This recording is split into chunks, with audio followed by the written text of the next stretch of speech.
एक बार निकुंज में आप दोनों बैठे हैं, अचानक में प्रियतम श्याम सुंदर खड़े हुए और कहीं जाने के लिए उद्यत हुए। उसी समय प्रिया जी ने पूछा, जय जय प्यारे कहाँ चल दिए? ठाकुर जी बोले, परित्राणाय साधूनाम विनाशाय च दुष्कृताम। संतों से हमने सुना है। बोले मैं पृथ्वी पर अवतार लेने के लिए जा रहा हूँ और 2 काम करूँगा। क्या क्या? पहला काम परित्राणाय साधूनाम। प्रिया जी बड़ी प्रसन्न हुई, अच्छे काम के लिए जा रहे हैं। और जब दूसरा कहा, बोले विनाशाय च दुष्कृताम, मैं दुष्टों का नाश करने के लिए जा रहा हूँ। उसी समय प्रिया जी का कोमल हृदय सिहर गया।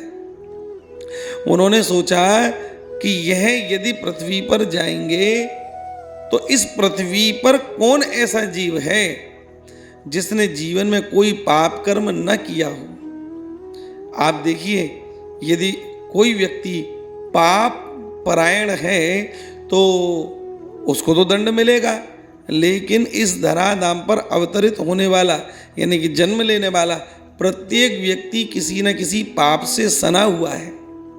किसी ने मान के चले शरीर से पाप ना किया हो मन से बन सकता है। हम समझते हैं पाप मन से न बना हो सकता है वाणी से बना हो। इससे और ऊपर की बात करें तो वाणी से भी ना बना हो, इस जन्म में कोई पाप ना किया हो, पर संभवतः पूर्व जन्म का कोई पाप संचित हो। किसी न किसी पाप के प्रभाव से ही जीवों का यह जन्म होता है। प्रिया जी ने सोचा, जब ये पापाचारियों को ढूंढेंगे तो इस संसार में कोई ऐसा जीव नहीं बचेगा जिसने पाप न किया हो।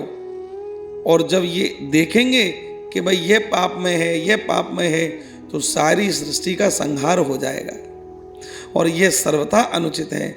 इतना विचार आया। उसी समय प्यारे जी से प्रार्थना करी, हे प्रियतम आप कुछ समय और रुकिए, मैं पुनः आपको निवेदन करूंगी, तब आप जाइए। प्रिया जी के कहने पर ठाकुर जी रुक गए। उसी क्षण श्री प्रिया जी दौड़ करके अपने निज कक्ष में पहुंची। उस कक्ष की अद्भुत शोभा एक पिंजरे से बड़ी हुई थी। स्वर्ण का पिंजरा है, बढ़िया सुंदर मणि माणिक्य ऐसे दिव्य रत्न उसमें जड़े हुए हैं और एक भीतर शुक माने एक तोता भीतर बैठा है और टेंटे टेंटे करके प्रिया जी को श्री कृष्ण नाम सुनाता है। श्री कृष्ण श्री कृष्ण श्री कृष्ण ये बोलता है। प्रिया जी ने तुरंत भीतर जाकर के पिंजरा खोला और खोल करके उस शुक को बाहर निकाला। श्री कृष्ण कहता हुआ जब शुक बाहर की ओर आया, प्रिया जी के सजल नेत्रों को देख करके एक बार को तो आंखें चौड़ा करके देखने लगा। आहा, प्रिया जी ने कहा, अरे शुक, आज मुझे तेरी आवश्यकता है, तेरी बड़ी आवश्यकता आज मुझे है। शुक ने पूछा, क्या हुआ?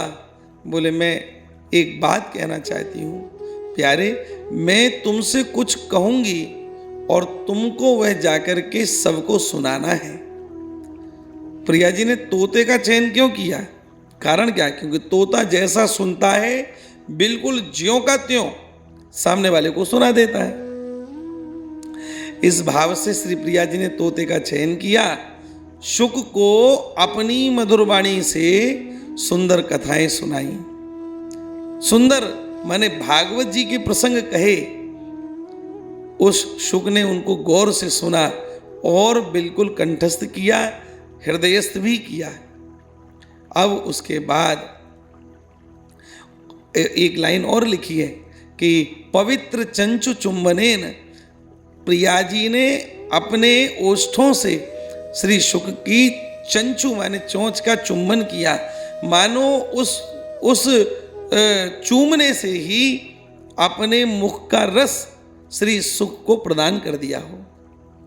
अब उस शुक से कहा, जाओ और जाकर के पृथ्वी पर विचरण करो, जाओ और निश्चित समय आएगा सब जनों को श्री भागवत सुनाओ। जो मैंने तुम्हें सुनाया वह प्रेम से सुनाओ।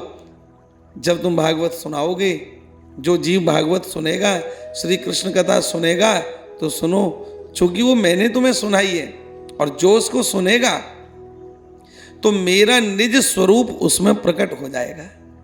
और जब उसमें मेरा निज स्वरूप प्रकट होगा तो श्याम सुंदर किसी पाप परायण जीव को मारने के लिए जब जाएंगे और देख लेंगे कि अरे इसने तो भागवत सुनी है, इसमें तो श्री राधा का निज स्वरूप प्रकट हो रहा है, उस समय वह उसको मारेंगे नहीं, वह तो उसको अपना दुलारा प्यारा बना लेंगे। इसलिए जाओ और जाकर के इस सुंदर कथा को कहो। तो सुखदेव स्वामी जी श्री धराधाम पर पधारे, व्यास जी के पुत्र बने और राजा परीक्षित को माध्यम बना करके वह सुंदर दिव्य कथा सारे संसार को आपने सुनाई है। तो श्रीमद् भागवत जी की कथा के पीछे किशोरी जी की करुणा भी छिपी हुई है। आप सबको यह प्रसंग सुनकर के अत्यंत हर्ष हो रहा होगा। हम लोग सब प्रिया जी के बन जाएं, उनकी कृपा करुणा से खूब आनंद में हो जाएं, प्रिया जी की गोद में बैठ जाएं, बस सब काम बन गया।